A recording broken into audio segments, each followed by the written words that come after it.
Celebrations turned into horror at Sydney's iconic Bondi Beach on the 14th of December yesterday as a deadly terror attack claimed at least 16 lives. The mass shooting erupted during a crowded Jewish Hanukkah celebration near the beach, causing immediate chaos and panic among the public. India Today has accessed the full 10 minutes of terror caught on camera, which will show two shooters spraying bullets at fleeing civilians. Police returned the fire, killing one terrorist. The other surrendered, was nabbed in a bleeding condition. It is emerged that the two attackers were a father-son duo from Pakistan of Pakistani-origin. Attackers have been identified as Naveed Akram, who's 24, in a critical condition. Father, 50-year-old Sajid Akram, was killed on spot. Another dramatic moment captured on camera shows a bystander identified as 43-year-old Ahmed Al-Ahmed disarming one of the shooters amid the gunfire.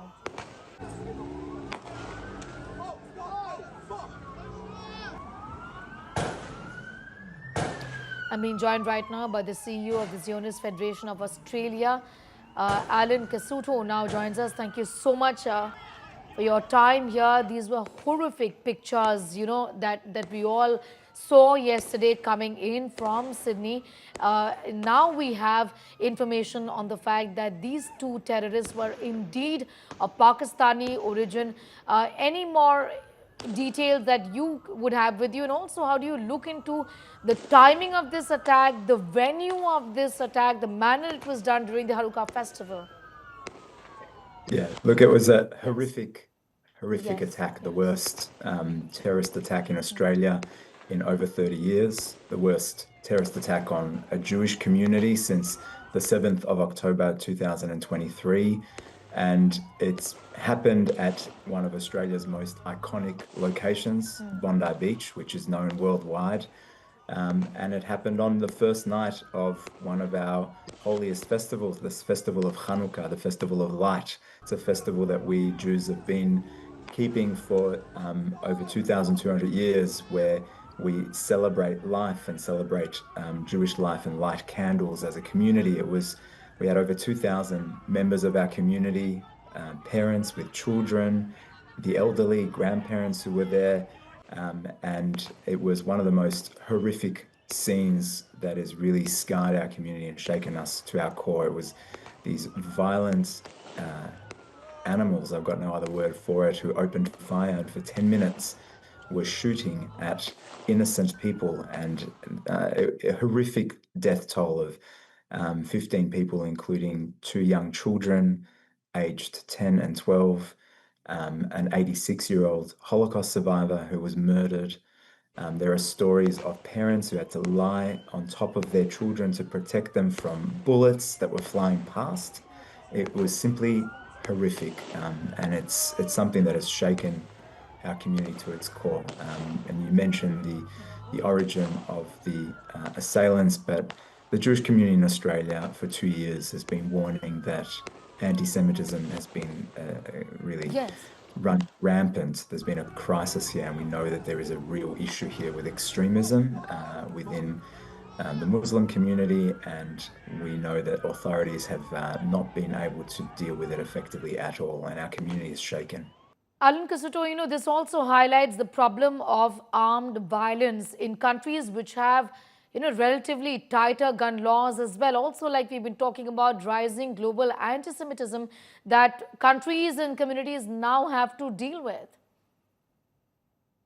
Look, I think Australia hasn't had a problem with firearms since the Port Arthur massacre over 30 years ago, when that was a watershed moment for this country, where guns were collected, gun laws were changed, and guns were destroyed. What we saw here is an evil, monstrous, extremist father and son who, with 6 firearms, were able to operate for 10 minutes before they were neutralized, and were picking off women, men, children, and the elderly with their guns before anyone stopped them. And for 10 minutes, these people were shooting.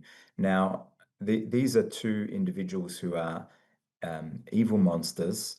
They're similar in ideology to the evil monsters who attacked Israel on the 7th of October by their thousands, and the same people who perpetuate this Islamist ideology of wanting to murder the Jews through Hamas and other extremist terrorist organizations. So when we see these two individuals, we see the same Islamist ideology that all good-natured countries are fighting around the world.